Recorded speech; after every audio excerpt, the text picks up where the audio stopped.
They say you learn more from failure than from success. And after 13 years in change management, I want to share with you some of the things that I've learned. What I do know is that you can't manage change any more successfully than we can manage any complex adaptive systems. History tells us that there are limits to human intervention in any complex adaptive system. And one of the key issues with the models that we currently have for change management are that they are not designed for adaptive systems, for complex systems. They're designed for a mechanistic model. Change management models are stuck in the 90s. That's when Cotter developed his 8-step change management approach. That's when ProSci was developed. That's when Lewin was around. And the models which helped us move forward then are not fit for purpose today. They're mechanistic, and they are premised on static systems. And when you think about the world as it was then, they were probably useful tools. But as we understand more about complex adaptive systems, and as the speed of change increases, we need some new models and new approaches. Cotter even acknowledged that in writing his book called Accelerate, where he basically changed his own approach to change management. But we're still teaching the change management approaches from the 90s. And really, have you ever tried to freeze or unfreeze a culture? It might be a way of conceptualizing what we need to do, but it has limited usefulness. The approaches such as ProSci and Cotter provide us with tools. We've got tools to divide up our stakeholders, to provide analysis of stakeholders, analysis of impact, and develop plans, change plans. So we have these tools, but on the other hand, we know that most change efforts fail. And they do. The question is why? What's our response to that? Our response to that is often to plan more, to have plans with more detail in them. It's because that gives us the illusion of control.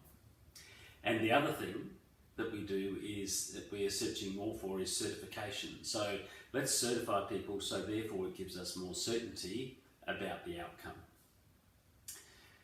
Now, certainly those things are useful concepts, and they help us get our head around what needs to happen in terms of managing change. But given our failure rate and our inability to get traction in change projects, how can we think differently about change that will give us that will be a more useful approach in terms of managing change? We need a new paradigm because that old paradigm is not working for us. We've learned more about systems and complex adaptive systems than we used to. We used to have a mechanistic view of the world. We're increasingly moving to more of an adaptive systems thinking about the world. We know more about neuroscience. We know more now, even than 10 and 20 years ago, about how people react, how our brains react when under threat. And we combine that with the speed of change that we're experiencing across the globe.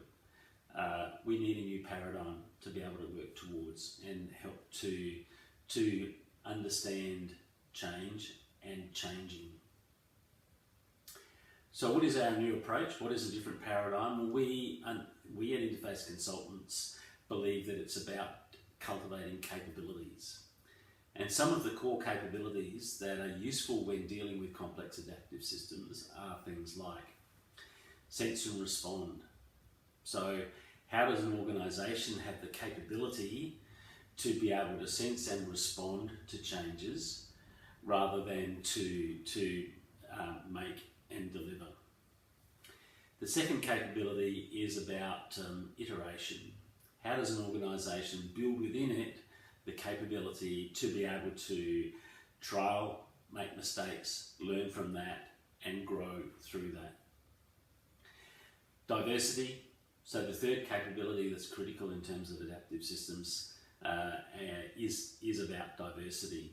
Diversity is strength, and when we understand that different perspectives on a problem gives us a greater opportunity to actually solve that problem, we value that, we build that into the way we work. We accept pluralism of ideas. We're a stronger organisation and better able to adapt to change. And the last one is resilience.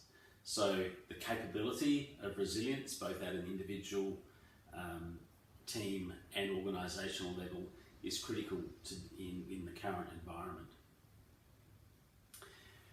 So in summary, when a person, team or organisation understands that they and the environment that they're in are constantly changing, the challenge moves from how do you manage change to how do you build capability within the system to constantly adapt to change.